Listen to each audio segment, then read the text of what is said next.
Dia adalah awal dari segalanya untukmu. Sebelum kamu bisa berbicara, sebelum kamu bisa berpikir, bahkan sebelum kamu punya nama, kamu ada di dalam dirinya. Detak jantung pertama yang kamu dengar adalah miliknya. Nutrisi pertama yang kamu terima datang darinya. Dunia pertama yang kamu kenal adalah tubuh ibu. Carl Jung percaya bahwa ibu bukan hanya asal-usul biologis kita, tetapi juga sebuah struktur psikologis yang begitu kuat, menggema dalam setiap kehidupan manusia, setiap mitos, dan setiap tradisi spiritual.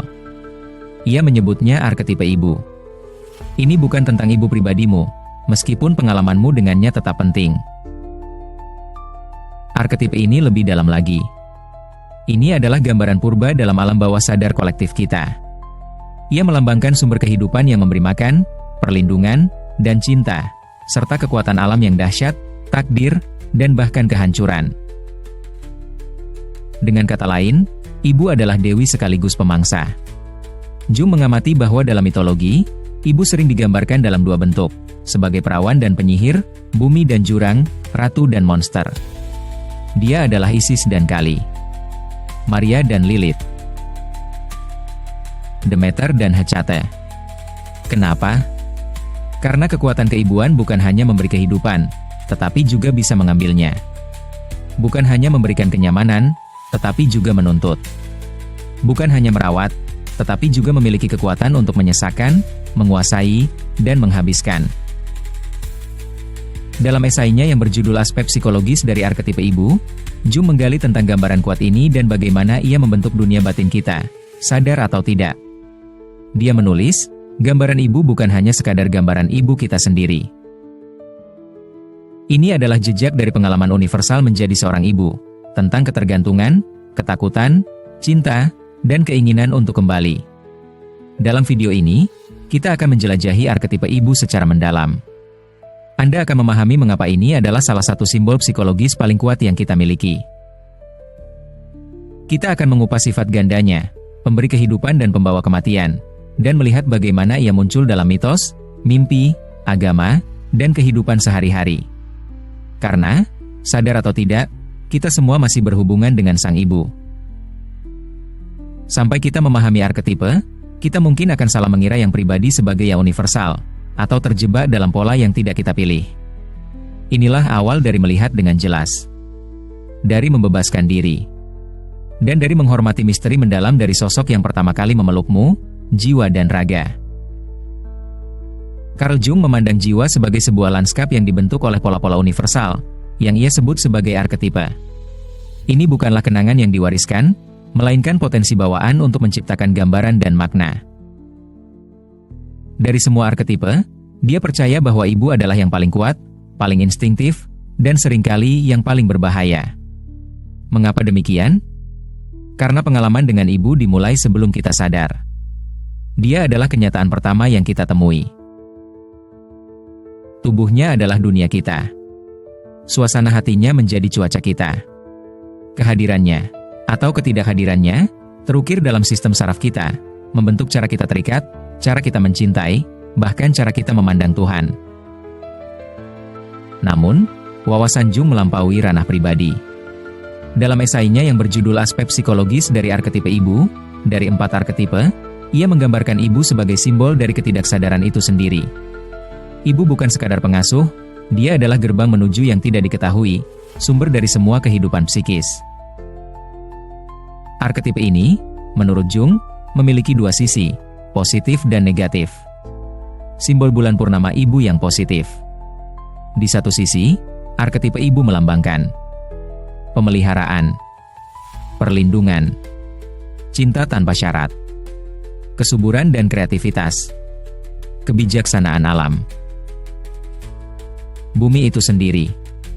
Ia muncul dalam berbagai wujud seperti Bunda Maria, Demeter, Kuan Yin, bumi yang suci, pohon kehidupan, atau perasaan dalam diri yang memberikan dukungan dan perlindungan. Dalam bentuk ini, ia memberikan kenyamanan dan menjadi bagian penting, simbol batin dari rumah dan rasa aman. Orang-orang yang terhubung dengan baik dengan arketipe ibu yang positif seringkali merasakan rasa keterhubungan batin yang kuat. Mereka mampu merawat orang lain. Mereka juga bisa menerima. Mereka bisa merasa aman di dunia ini. Namun, arketipe ini memiliki sisi gelap. Simbol bulan baru ibu negatif. Simbol yang sama bisa berubah menjadi menguasai, memiliki, mencekik, menakutkan, menelan. Dalam mitologi, ini adalah Kali, Medea, penyihir, penggoda, dewi perusak, lautan yang menarikmu ke dalam. Ibu yang tidak bisa melepaskan, yang mengikat anak-anaknya secara emosional atau spiritual. Jung mencatat bahwa ketika sosok ibu negatif ini tidak disadari, hal itu bisa muncul sebagai depresi, kecemasan, ketakutan akan kesuksesan, atau perasaan lumpuh yang mendalam di dalam diri. Jiwa terasa terjebak, seolah masih terikat pada kekuatan yang dulu memberi kehidupan, namun kini menolak untuk memberi kebebasan. Baik pria maupun wanita dibentuk oleh hal ini. Jung terutama memperingatkan tentang pria yang tanpa sadar membawa arketipe ibu ke dalam hubungan dewasa mereka, mengidealkan wanita sebagai pengasuh, atau takut akan kekuatan mereka. Dia menyebutnya sebagai kompleks ibu, ketika seseorang terlalu terikat atau secara psikologis terjebak dalam hubungannya dengan sosok ibu. Hal ini bisa menyebabkan ketidakmampuan untuk berkomitmen, kecanduan pada kenyamanan atau ketergantungan, pemberontakan terhadap otoritas, kesulitan memisahkan identitas pribadi dari peran pengasuhan.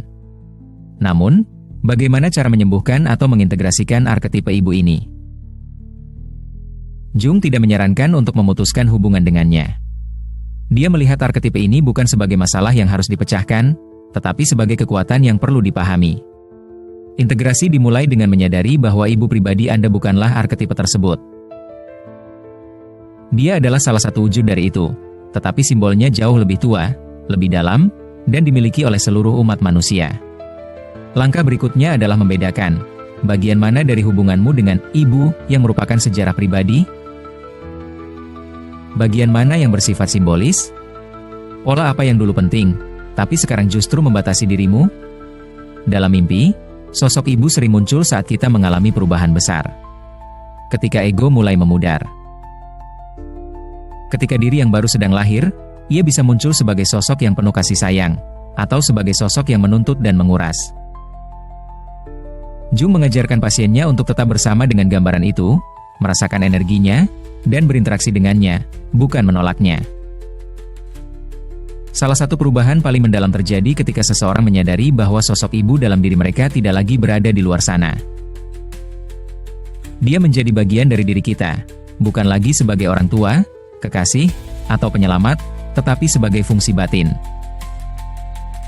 Inilah saatnya arketipe mulai berubah. Kamu mulai mampu merawat dirimu sendiri, memberikan kehadiran, cinta, disiplin, dan kebijaksanaan yang mungkin pernah atau belum pernah kamu dapatkan dari luar. Dan melalui itu, sesuatu yang lebih dalam terbangun, Ibu Agung sebagai simbol dari diri, alam bawah sadar, dan keseluruhan kehidupan itu sendiri.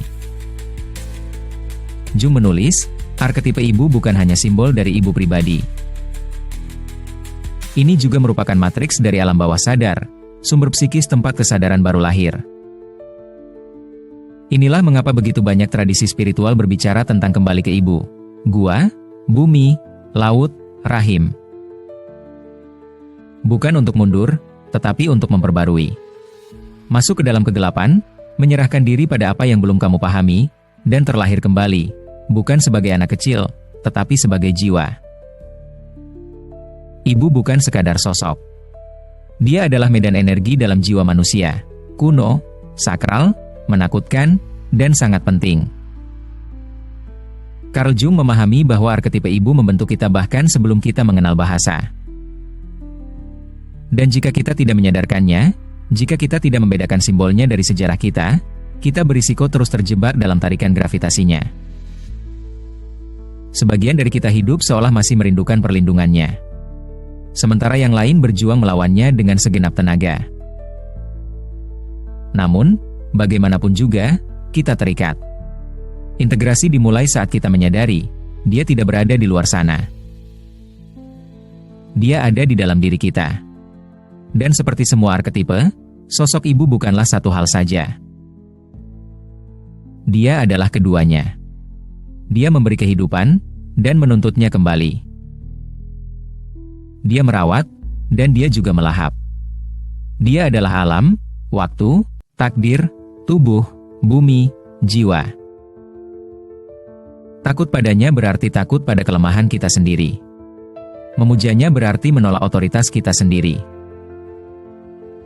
Namun, untuk menghormatinya, untuk benar-benar melihatnya, adalah dengan meraih kembali keutuhan diri kita. Jung mengajak kita untuk tidak menolak arketipe tersebut, melainkan untuk berjalan bersamanya. Untuk bertanya, di mana aku masih mencari kasih sayang dari luar? Di mana aku takut untuk tumbuh, karena khawatir kehilangan cinta?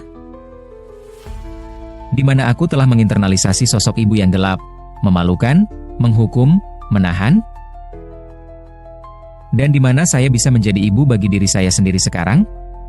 Karena ketika kita belajar merawat diri sendiri, kita menjadi bagian dari arketipe, bukan sebagai anak-anak, tetapi sebagai rekan pencipta. Kita belajar untuk memberikan ruang, untuk merawat, untuk melindungi dan melepaskan. Dari tempat itu, kita kembali ke dunia bukan sebagai kepingan-kepingan, tetapi sebagai sesuatu yang lebih utuh. Jung menulis, setiap arketipe mengandung sisi terang dan gelap, kehidupan dan kematian. Melalui konfrontasi kita dengan polaritas ini, kita berkembang. Semoga kamu bertemu dengan sang ibu dalam segala wujudnya. Dan semoga kamu mengenalnya bukan hanya dalam ketakutan atau kerinduan, tetapi sebagai bagian dari dirimu yang tahu cara mencipta, cara merangkul, dan cara melepaskan.